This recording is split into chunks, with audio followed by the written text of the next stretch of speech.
आपके बच्चे के दिमाग में 86 बिलियन न्यूरॉन्स है। Yes, 86 billions. और हर एक सेकेंड में लैक्स ऑफ कनेक्शंस बन रहे हैं या टूट रहे हैं।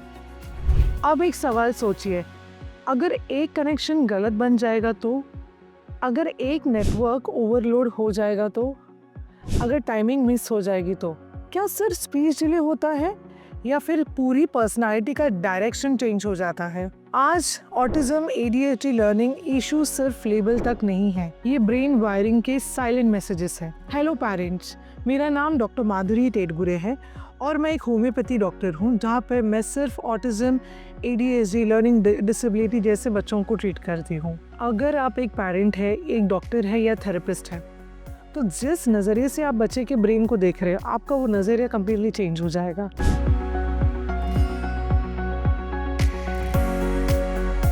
हम सिर्फ ये समझते हैं कि ब्रेन एक ऑर्गन है। सच ये है कि ब्रेन एक प्रोसेस है। आपको पता है, प्रेगनेंसी के 3rd वीक से न्यूरॉन्स बनना स्टार्ट हो जाते हैं। जन्म के टाइम पे ब्रेन इनकम्प्लीट होता है। बच्चा पैदा होता है पोटेंशियल के साथ, परफॉर्मेंस के साथ नहीं। न्यूरॉन्स अकेला कुछ नहीं कर सकता। पावर आती है न्यूरॉन्स के नेटवर्क की, सेंसरी नेटवर्क से, इमोशनल रेगुलेशन का जो नेटवर्क रहता है उससे, लैंग्वेज नेटवर्क से, एग्जीक्यूटिव फंक्शन का नेटवर्क से। और यहाँ एक मैं ब्रूटल ट्रूथ बताना चाहती हूँ, ऑटिज्म या ADHD एक न्यूरॉन का प्रॉब्लम बिल्कुल नहीं है, ये एक नेटवर्क का मिसकम्युनिकेशन का प्रॉब्लम है। इसलिए आप देखोगे ऑटिज्म और ADHD के बच्चों का IQ बहुत नॉर्मल रहता है। मैं ये तो बताना चाहूँगी कि उनका IQ हमसे भी ज़्यादा बढ़िया रहता है, इसलिए बच्चे बहुत ज़्यादा इंटेलिजेंट होते हैं। पर प्रॉब्लम कहाँ पे आती है? बिहेवियर, स्पीच, फोकस, इमोशन, ये इसमें ना ये पूरा नेटवर्क का इशू रहता है।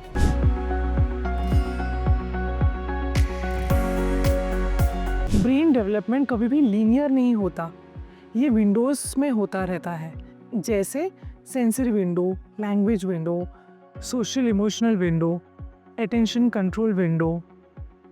अगर इस विंडो में स्ट्रेस ज़्यादा होता है, ओके, इन्फ्लेमेशन ज़्यादा होती रहती है, गट इम्बैलेंस होता रहेगा, बच्चे की नींद अप्रोप्रिएट नहीं होती है, बच्चा बार बार बीमार पड़ता रहेगा, रिपीटेटिव इन्फेक्शंस होते रहेंगे बच्चे को, इमोशनली बच्चा नेग्लेक्टेड या बहुत ज़्यादा ओवरलोडेड फील करता रहेगा, तो ये नेटवर्क गलत तरीके से वायर हो जाती है।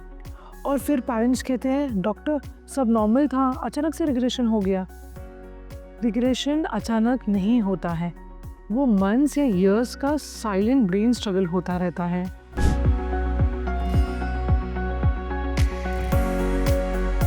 मैं एक बोल्ड स्टेटमेंट देना चाहती हूँ, ओके, ऑटिज्म कोई परमानेंट ब्रेन डैमेज नहीं रहता है। अगर वो सोचते रहोगे तो आप बहुत गलत हो। ADHD थोड़ी ना ऐसा है कि हमारा बच्चा शरारती है इसके लिए ADHD।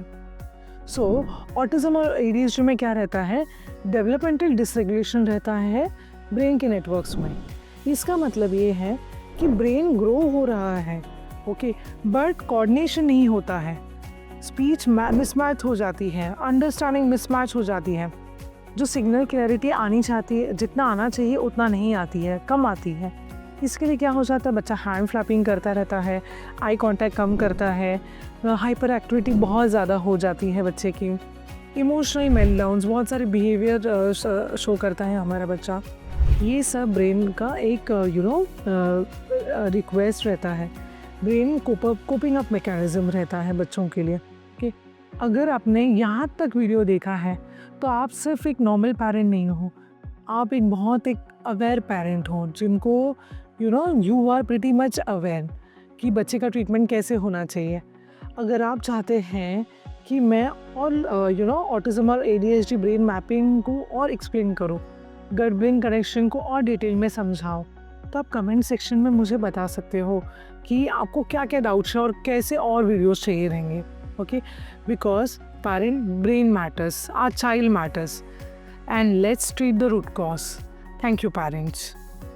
आपने यहाँ तक वीडियो देखा है तो इसका मतलब है you have enjoyed our part 1, okay, from neurons to network, and stay tuned for part 2. Thank you parents.